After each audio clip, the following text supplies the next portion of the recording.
trying to get this camera to focus on the end of harvest 2013.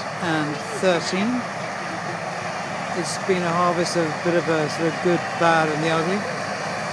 Constantly trying to get this iPhone to focus, but anyway, it's always a very exciting feeling coming to the end of harvest, and this one's no exception.